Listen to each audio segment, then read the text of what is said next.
bring in now Maine Republican Senator Susan Collins, who joins us this morning from Bangor. Senator, welcome to the show. You just heard a lot about the Russia probe and the president's attorney on that. Is there anything you'd like to respond to? Well, I think it's helpful that the president's lawyer, Rudy Giuliani, has clarified that he would recommend against pardons.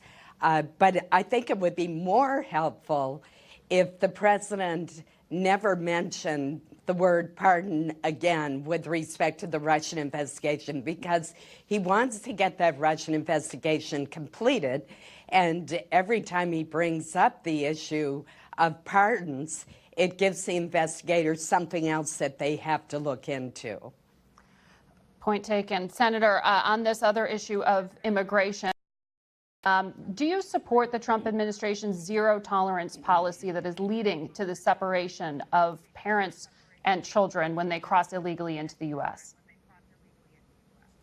I do not. Senator Jeff Flake and I have written to the administration to ask for more information about the policy, but we already know two things. First, from the experience of previous administrations, it does not act as a deterrent to use children in this fashion.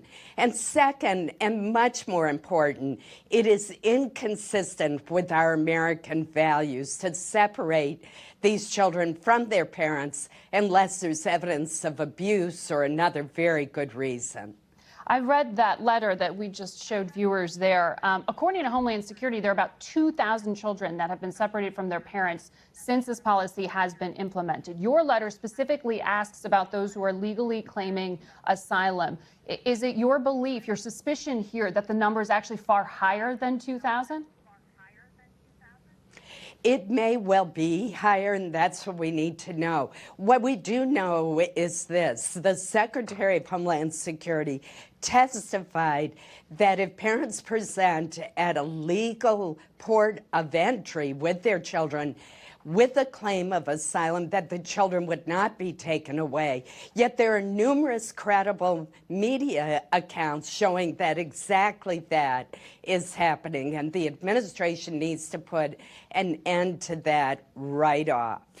Ironically, it also encourages illegal crossing if, in fact, children are being separated from their parents when their parents attempt to cross legally with a claim of asylum. Senator Dianne Feinstein and other Democrats are putting forth legislation to stop this. You are in the president's own party. What are you doing to stop it? Well, first of all, let me say that I know Senator Feinstein cares deeply about these children.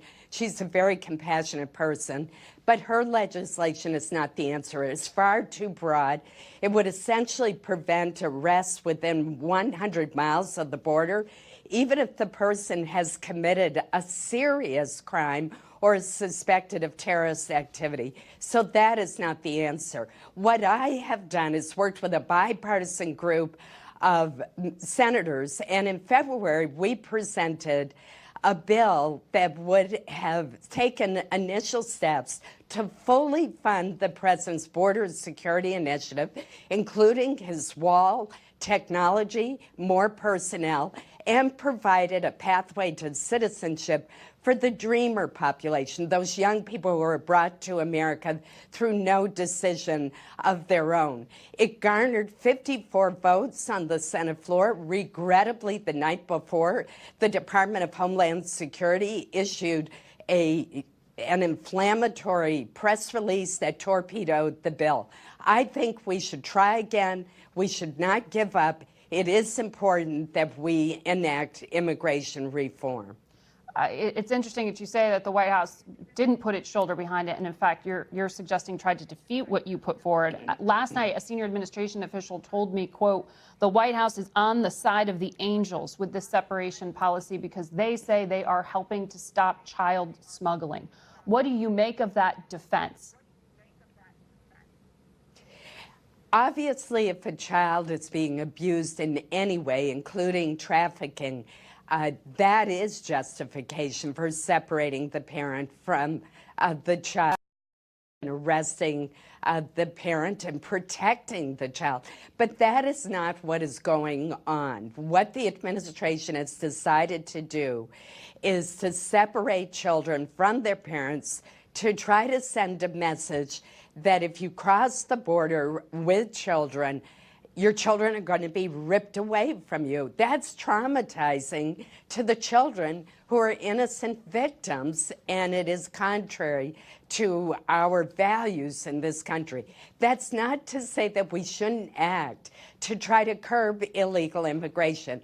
We should, and I support the president's proposals for border security. We do need to strengthen our security at the border. We need to work with those countries in Central America from which these families are coming to end the gang violence that is encouraging them to leave. And in some cases, we need to repatriate the whole family back to the host country.